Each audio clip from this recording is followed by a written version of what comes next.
Hi, everyone. Thank you for tuning in. My name is Cassie Riva. I'm the events coordinator at an Unlikely Story bookstore in Plainville, Massachusetts.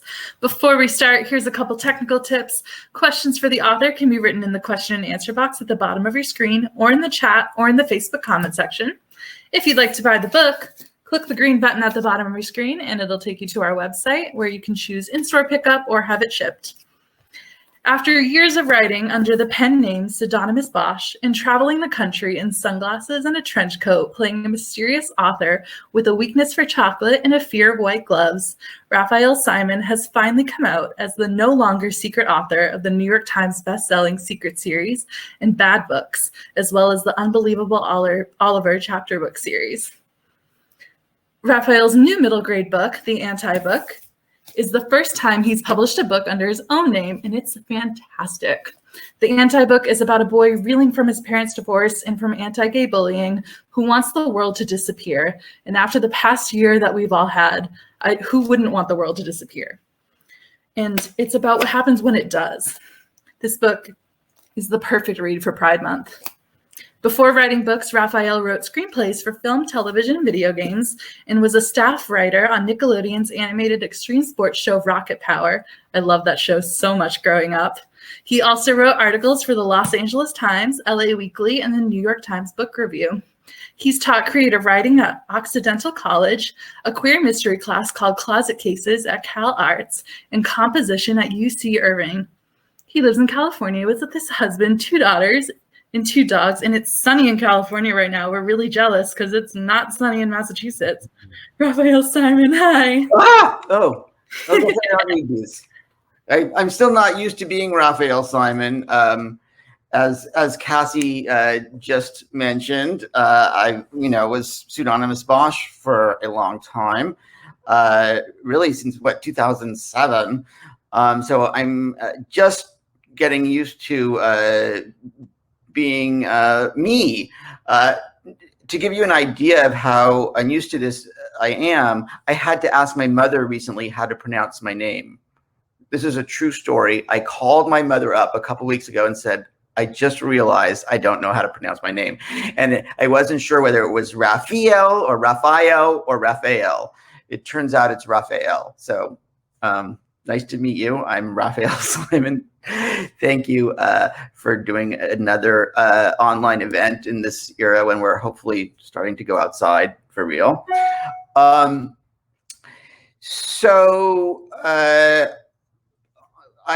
actually have a PowerPoint, even though I'm terrible at it, because I wanted to show you some visual things and just because. And I'm even though I'm bad at sort of technology, I'm proud that I actually even got something together. So I'm insisting on showing it.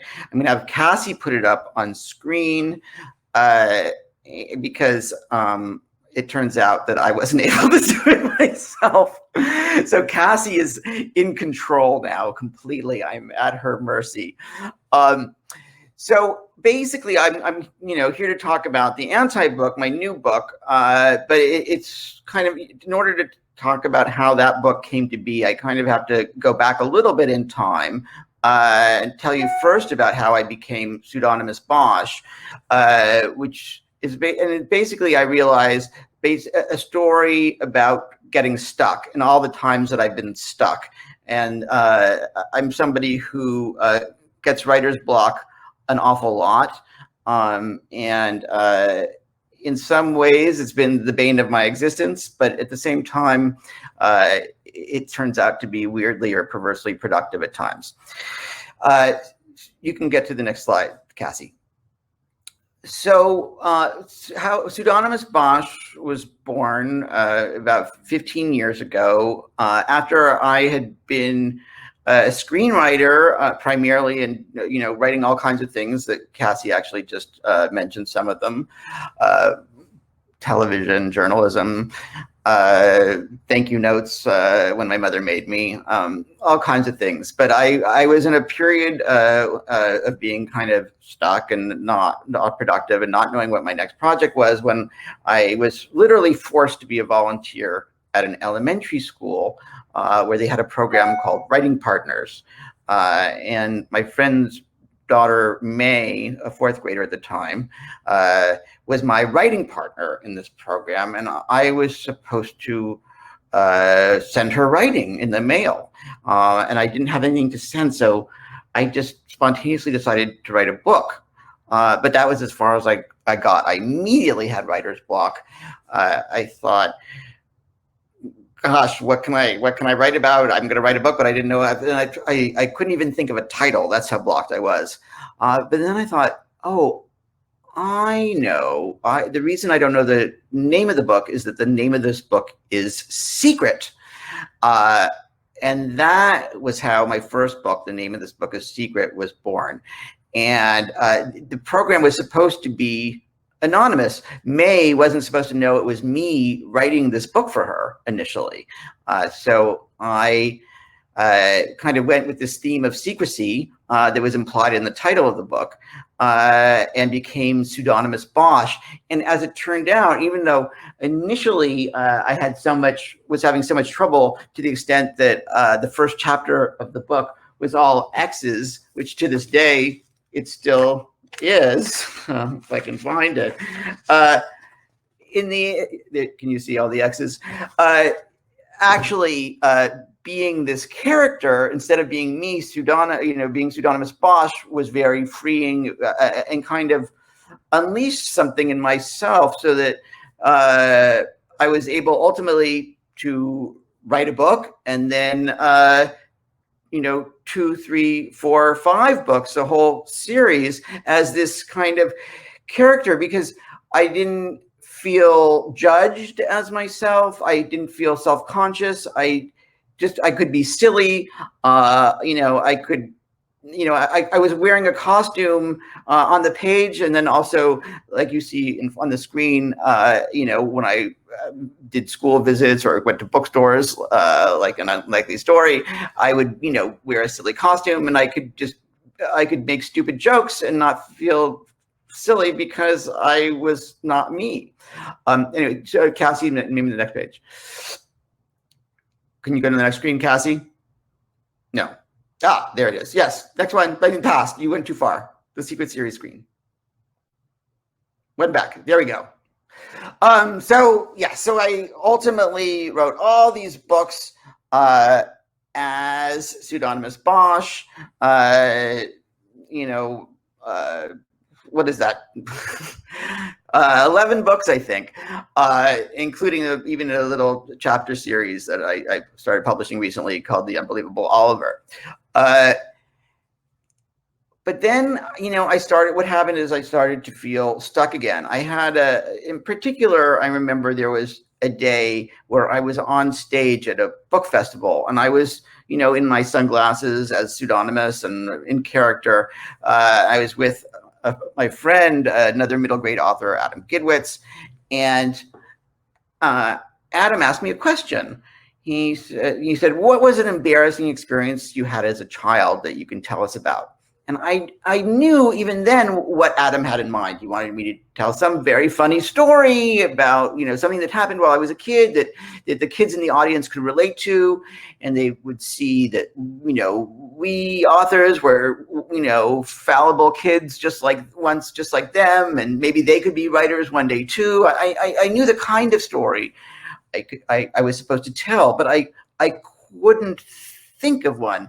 The only thing I could think of was this one day in middle school when this girl named Vicky, who had just heard that 1 in 10 people were gay, kept going around the schoolyard counting kids, 1, 2, 3, 4, 5, 6, 7, 8, 9, and whenever she got to 10, she would point at me.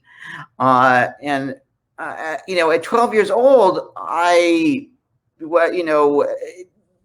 kind of queerness wasn't as much part of the general consciousness as it is now, and I was barely aware if that I was gay myself. I mean, I just was basically just freaked out about the whole thing, that I felt very somehow exposed nonetheless, and it was a trauma that and then I got on stage, and I was just now with Adam frozen. You can see, even just thinking about it now, talking, I kind of am stammering because that's how it felt. I just I was stuck in that moment, and but I couldn't talk about it with the audience because as pseudonymous, I wasn't out. I mean, Pseudonymous Bosch was a fictional character, not gay or straight. I didn't, and certainly I wasn't in the habit of telling true personal stories about myself. But at the same time, I suddenly felt like I was being very dishonest too. You can go to the next screen, Cassie. That's my illustration of being, I felt like I was back in the closet. I mean, in my quote unquote real life, I had come out, as a freshman in college, and I, by this point, was married to a man, and we had kids, and I was, a fully open, self-realized gay man. But as a writer, suddenly I felt completely closeted, not only in terms of my sexual orientation, but suddenly just in terms of my whole self. And I realized then that I basically had to, I would have to transition from writing as pseudonymous to being me. You can tell that's a picture I took, a selfie I took of myself at the time.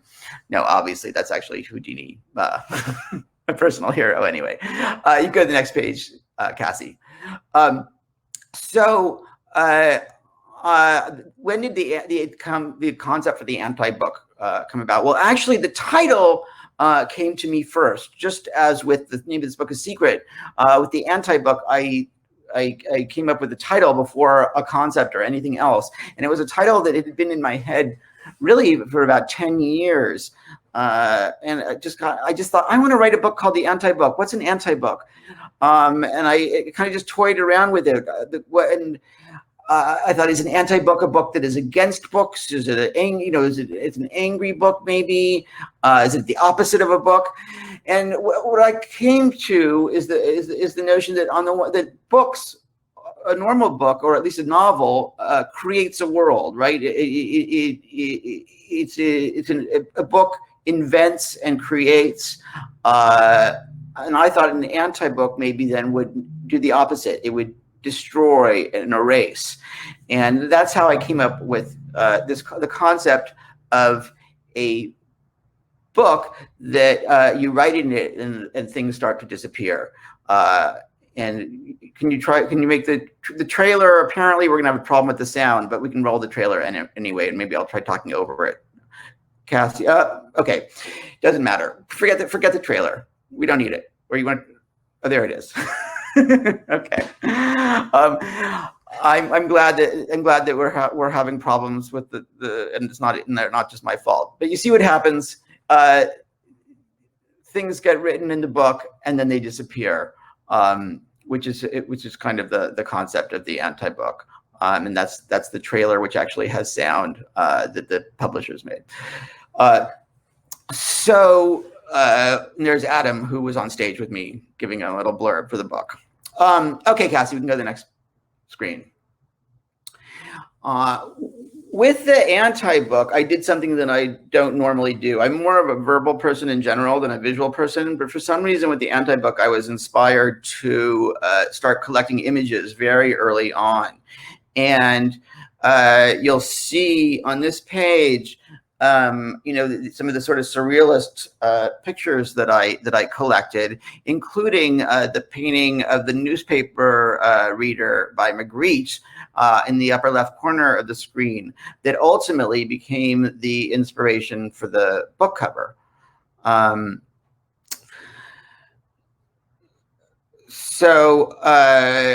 can go to the next page, Cassie. So what happens in the anti-book is that a very angry boy named Mickey, who just wants everyone to go away. He's angry and depressed for various reasons, including that his parents have just gotten divorced, like mine did at that same age. He's 12 years old. And his sister's boyfriend is bullying him. Anyway, he's very unhappy. He wants everything to go away. The one thing that he likes in life is bubblegum, and he chews a kind of bubblegum called Bubblegum King, which comes with prizes in the packages, and one prize is the anti-book, which says in the anti-book it says, "To erase it, write it." So he starts writing a list of all the people and things that he wants to go away from his life. And lo and behold, what happens? Poof, they all indeed disappear. So that was when I started the book, that was pretty much as much as I knew was going to happen. I knew there was a boy who wanted things to disappear, and then suddenly they did. So I got to a certain point in my outline, and then later in the writing the book, which is what always happens. I always get stuck in my outlines, and I figure I better start writing, or I'll never write a book. And then I start writing, and then what happens? I'm stuck again at the same place. But you can't, of course, have a book that's with an empty world, and that's the end. I mean, so that's not very satisfying, and doesn't take up very many pages. But then I got the idea that the world would be somehow repopulated with the things that had disappeared, or sort of the return of the repressed, as it were, with a kind of there would be an anti-world full of kind of anti-things that got populated. Part of the inspiration for that, you see, was this notion that's actually silly putty in the middle, not bubblegum on the screen, but this idea of reversals kind of was what got me going again with the book. And go to the next screen, Cassie. So there was the empty page, empty world, but then I got the idea of this reversals, and sometimes it's a word, like the last thing that Mickey erases is a housefly, and it's also the first thing that comes back as a fly house, who becomes sort of an important character in the book, is this little flying house. And his big sister soon comes back as his little sister. She's only 3 inches tall. And you kind of get the idea. You can go to the next page, Cassie. There's also he lives in the Southwest, kind of not in Tucson exactly, but maybe the inspiration in my head was Tucson. And so there's a lot of, so the cactus that he's made disappear also comes back in a sort of other way. You can see part of the inspiration for the story is pretty obvious to anybody who reads it, was The Wizard of Oz. There you see the tree that was part of the inspiration there for the cactuses in the book. But with The Wizard of Oz, of course, what happens is that Dorothy's is in Oz, and she wants to go home. But to go home, she has to follow the yellow brick road and go see the wizard. I didn't have my yellow brick road. I had now created an anti-world full of all these kooky characters and amazing anti-things. But again, I was stuck again as a writer. And I needed a path for Mickey to follow. So next page, Cassie. And the breakthrough I had was really to start mapping the anti-world over Mickey's negative emotions, because really, like I was when I was that age, he's repressing his feelings, and all the anger that's coming out is also a kind of unexpressed sadness and and also ultimately self-loathing and all kinds of feelings that he doesn't acknowledge initially. So when I kind of got the idea that the world would be divided into like mad, bad, and sad, and that he would ultimately have to reach glad, that was kind of how I sort of began to see my way through to the end of the book. Which was kind of really kind of parallel the experience I went through as a kid. I mean, initially when my parents got divorced, for example, I didn't even acknowledge that I was angry about it until I was a teenager. So sometimes it takes a while for us to process emotions. And it was really kind of when I kind of really sort of dug into my own experience, that I was able to, and write through to the end of the book, which on the one hand is the most fantastical, crazy book I've ever written, but it's also the most personal for these reasons. You can go to the next page, Cassie. I think there. Because ultimately, what is it that Mickey wants to disappear? It's really not the world he's trying to get to disappear. It's really himself. And when he kind of reaches that point, then he's really able to turn around and start rebuilding his world and his life and everything else. I think that's the end of the PowerPoint. And maybe we can go back. Yeah, there's just me now. In my garage office in Pasadena, California. So that's the story of how I got from being pseudonymous to being me again, and how I wrote the anti-book. I thought, since we, especially since not that much time has gone by, before questions, maybe I will just read to you a little, just if I can find it. Just a couple pages, really a short little reading of the book. This is chapter 8. You know enough about the book to follow. Pop, the chapter is called. I know what you're thinking. It seems like Mickey doesn't like anything at all, but that isn't true. There's at least one thing he likes: bubblegum. Have you ever looked under a desk and wondered who put all that gum there? But you don't have to wonder anymore. It was Mickey, mostly. Blows bubble. Pop, see? Here's a piece of advice. Don't chew gum in class. Here's another piece of advice. If, against my previous advice, you choose to chew gum in class, don't blow bubbles. Here's another. If you simply must blow bubbles, let them gently deflate. Don't loudly pop them. And lastly, if one loud pop is irresistible, don't repeatedly loudly pop bubbles after your teacher has told you not to. Depending upon your teacher's tolerance level, you may or may not be given another chance to stop popping them. Mickey's human development teacher has a 3 strikes rule, or in this case, a 3 pops rule. Today, after Mickey's 3rd pop, his teacher sends him to the counselor's office. As it happens, Mickey's teacher is the counselor. He's sending Mickey to see himself.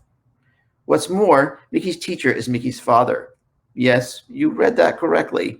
Mickey's teacher equals Mickey's counselor equals Mickey's father.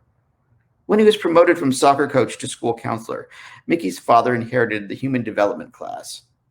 Do you know what is taught in human development? Trust me, it's the last subject you'd want your parent to teach. Mickey has to wait until class is over for his counselor or father to arrive. On the desk is a coffee mug decorated with a dozen or so emojis. At the bottom are the words, "How are you feeling today?" Mickey looks from the mug to his reflection in the window. His face doesn't match any of the emojis, except maybe the one with the straight line for a mouth. Apparently, he is feeling blah. Finally, Mickey's father sits down opposite Mickey. "Why do you test me like that, Mickey?" he asks. "You know I have to treat you just like any other student." Mickey shrugs. "Was it the topic of today's class, the gender unicorn?" "I get it. It's embarrassing to hear your dad talk about that stuff." "Well, guess what? I don't love it either, but it's my job." The gender unicorn is a chart in the form of a rainbow-striped unicorn that teachers use to discuss subjects like gender identity and sexual orientation. It tends to make students giggle, or else, as in Mickey's case, blush uncontrollably. "You told everyone I went through a unicorn phase," Mickey mutters, his face feeling hot all over again. "You know I don't collect them anymore, right?" Oh, come on. I was trying to lighten the mood. Consider yourself lucky. If you were homeschooled, I'd teach all your classes, his father jokes. If I were homeschooled, you wouldn't teach me at all, Mickey responds, not smiling, since you don't live at home. Mickey's father purses his lips. According to the emoji mug, he is feeling frustrated. I'm glad to say there's a bit of a reconciliation between Mickey and his father at the end of the book, not to give you any spoilers, but in case you were worried. So now I guess I will try to answer questions if there are any. I don't see any yet in the. We have a couple. Oh, okay, go ahead. Why don't you handle that part of this then? Absolutely. This first one is from Vivian. How often do you think about the possibility of the anti-book being adapted into a movie? How often? I'm going to say 3 times a day. I want to add on to that question. I think it would be a bit kooky, but a hopefully awesome movie. It's out to a few people, but we'll see. The anti-book kind of reminds me of Tom Riddle's diary in the Harry Potter series, except instead of the words disappearing, the things actually disappear. Right. Is there an actor that you had in mind that you kind of pictured while you were writing this? To be Mickey? Mm-hmm. No, not really. Probably, to be completely honest, I was imagining myself as a child and maybe some other, probably maybe some actors that were kids when I was a kid, so, and what happens, child actors, they grow up so fast. I could say this now and get, movies take, in the best of circumstances, a few years to develop. So, kid now might be too old by the time he goes into production. All right, Vivian, you need to write a letter to Netflix and tell them to get on this. All right. You guys can. Are there other projects you have in the works that you can share? There is actually funnily enough, at Netflix, we'll see what happens, but there is a possibility of a Secret Series movie being there. And that, of course, now that's 14 years after the initial publication. So talk about things taking a while. I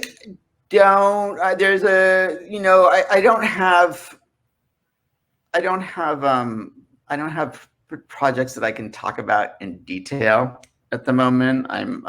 There's a middle grade novel that I've kind of begun that is not in the same world as the anti-book. It has a young female protagonist, and the mood it's not similar, but you would say like they were similar kinds of books. But that's all I'm going to say about it right this second. And then there some, I don't know. It's possible that I may be getting involved in some television projects soon too. That's awesome. Sorry to be so vague and cryptic, but it's partly because it's all vague right now in reality. Stay tuned. What's some advice that you know now that you wish you could give to your middle grade self? Wow. Advice to my middle grade self. Nobody cares as much as you do, and nobody's really watching you over your shoulder. That's advice that I would give to myself, because I was a very self-conscious kid, and I felt, I think I felt very, watched, which is ridiculous because nobody was watching me. And just to follow whatever. It's okay to love what you love, and ultimately to love who you love. What made you decide you wanted to write this book under your real name versus your pen name?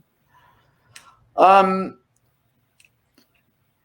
you know, it was pretty much going to be under my name from the beginning. As I was, saying earlier, I was beginning to feel kind of constricted by this character of Pseudonymous Bosch and wanted to try being me. Funnily enough, I think that people have noticed there's some tonal similarities between this book and the Pseudonymous Bosch books, because and I think that's just because it was me writing those books. So even if I was playing a character, I was also at the same time myself writing them. So there's, the Pseudonymous Bosch books are all addressed to the reader in a very kind of explicit way, and that's less true in the anti-book. But I know that I noticed myself just kind of naturally breaking the fourth wall a little bit as I wrote. And I think that's, I guess it's just, my style. I'd like to think the book is funny too, and those books are funny. So, on the one hand, it was a departure, and it was more personal and more genuinely autobiographical in certain ways. But then, of course, it had similarities at the same time to the other books. Are there authors that you read growing up that inspired you? Oh, for sure. I read constantly, partly because I didn't have a TV and they hadn't invented the internet yet. So I just, I read all the time. From about age 8 to age 14 or so, I read probably a novel a day, without exaggeration. So I went through all kinds of phases of, fantasy books and mysteries and all kinds. But, Roald Dahl was a favorite that continues to be, and maybe one of the bigger influences on my writing, for sure. Anybody knows Pseudonymous Bosch likes chocolate. Can imagine that Charlie the Chocolate Factory was a big book for me, and you'll notice when you read the anti-book that the stepmothers, Mickey has two stepmothers, and they're both named Charlie, and that's a little homage. And they're obsessed with chocolate chip cookies, and they become the chocolate chip Charlies. I don't want to tell you too much about it, but that's that's my Roald Dahl homage in the book. And I don't know. Sherlock Holmes was very important to me, as was Ian Fleming and James Bond. I'm slightly embarrassed to say, but when I was 13, I went through a big James Bond period. Rosalie would like to know, do you have any tips on embracing one's authentic self? Wow. Great question. It's a great question.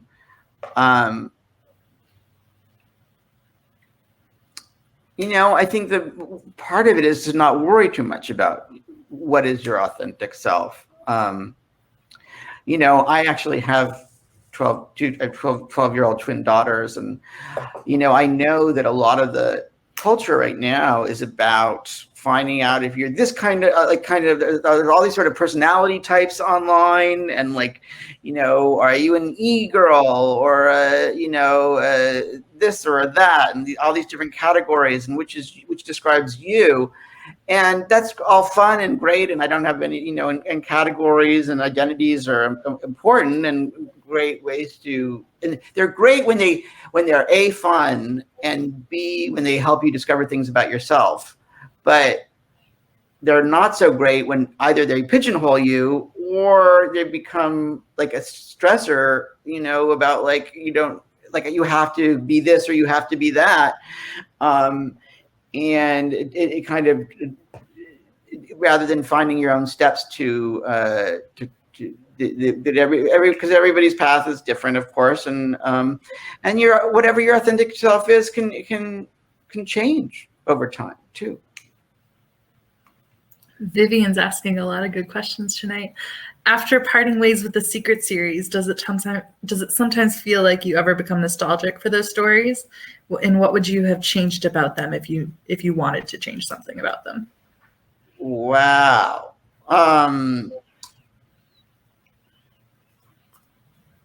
Sure, I do. I do feel nostalgic for them. I mean, I love those characters. But Cass and Max Ernest, two of the heroes of the Secret series, are of course very dear to me. And I thought, like, later on, as I've written subsequent books, like, those two characters both came to me very quickly and were so defined.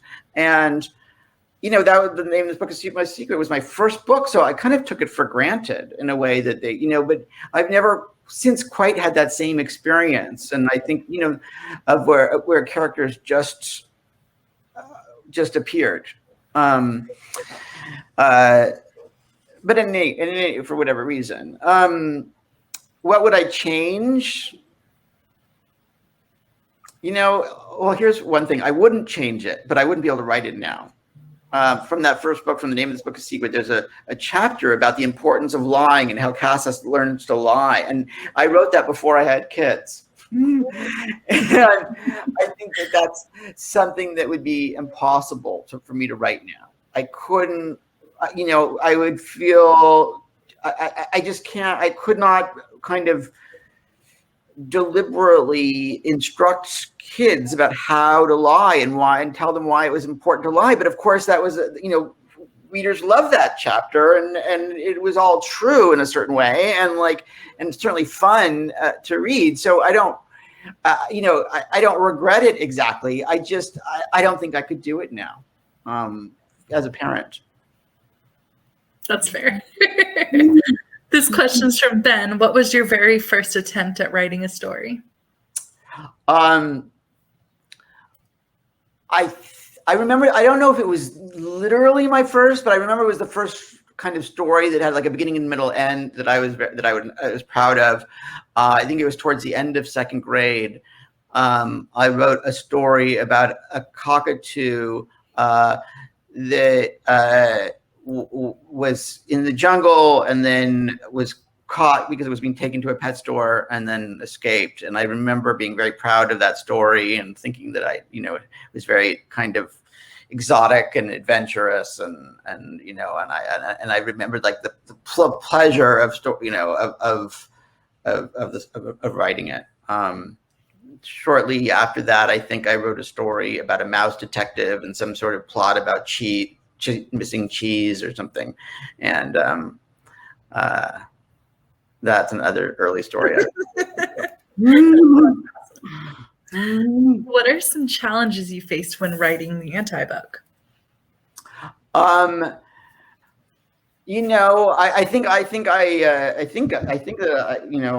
I covered a couple of the biggest ones, which was like, what happens when when you have an empty world? How do you write a story? I thought a little bit, when I didn't say this earlier, but the Little Prince was also in my head, which is, I don't know how many people have actually read The Little Prince, of any. I mean, it's a classic, but I don't know. It's not often read today, I don't think. And it's wonderful in the way that it's told, but it's a boy on an empty planet with just a flower, and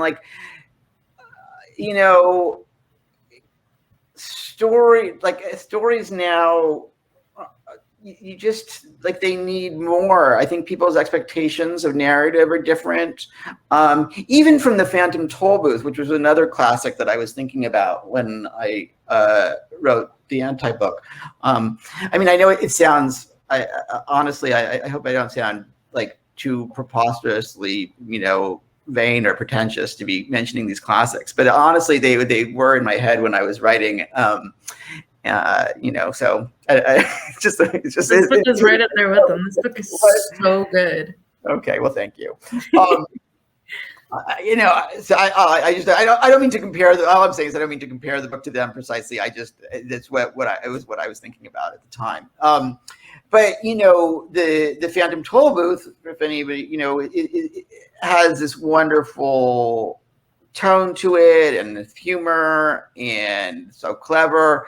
But I also think at the same time that people expect, I don't know, a different level of reality to books now, and I don't know. It was like something I was thinking about was like how to write those kind of what was in a way an old-fashioned kind of fantasy book, you know, but to make it feel contemporary at the same time.